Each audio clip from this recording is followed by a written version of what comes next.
而家朝早8點已經換好衫，梳靚個頭，準備返母校。冇諗到告別咗40年之後，又可以重新返到母校。今日要返警察學院參加結業典禮，又可以見證一班年青人嘅成長。今日真係細雨紛紛，同我當年喺警校畢業嗰日天氣一模一樣，真係好感觸。警察少年訓練學校喺30幾年前已經冇咗，我一直都覺得好可惜。當年我哋參加咗少警訓練，比起直接考入警校，要接受多為期2年嘅嚴格紀律訓練，無論實戰、反應等等，都係公認嘅更強。直到19年事件之後，越嚟越多人知道警察呢個職業其實真係唔容易，開始改觀咗好多。為咗俾青少年可以提前接受培訓，學警預備班 Cadet 2.0經過多方嘅努力，終於誕生咗啦。見到呢班學警喺操場上步操，我就又要講起想當年啦。當時我係少警20期嘅 School Captain， 每日朝早步操，我都係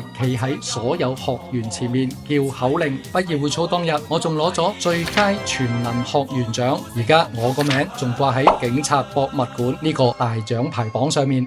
今日結業會操完畢，好歷史性嘅一刻，人哋3代同堂，我哋就跨越咗30期嘅同堂，齊齊唱校歌。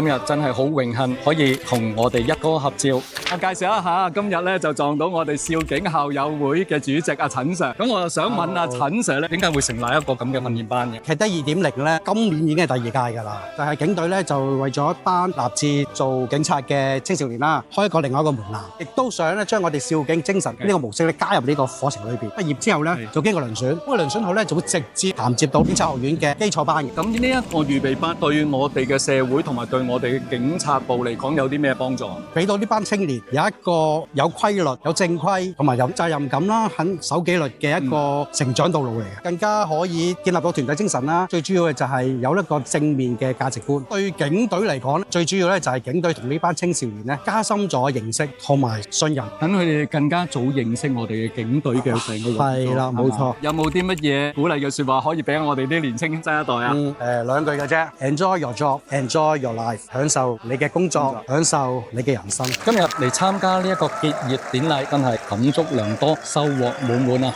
希望警察呢個職業會俾更多人了解，更多人支持同埋信任。希望呢一班新嘅少警可以延續我哋嘅智勇誠毅，繼續發光發熱。有大家嘅支持，就係最有實力嘅後盾。祝願香港越來越好，越來越強。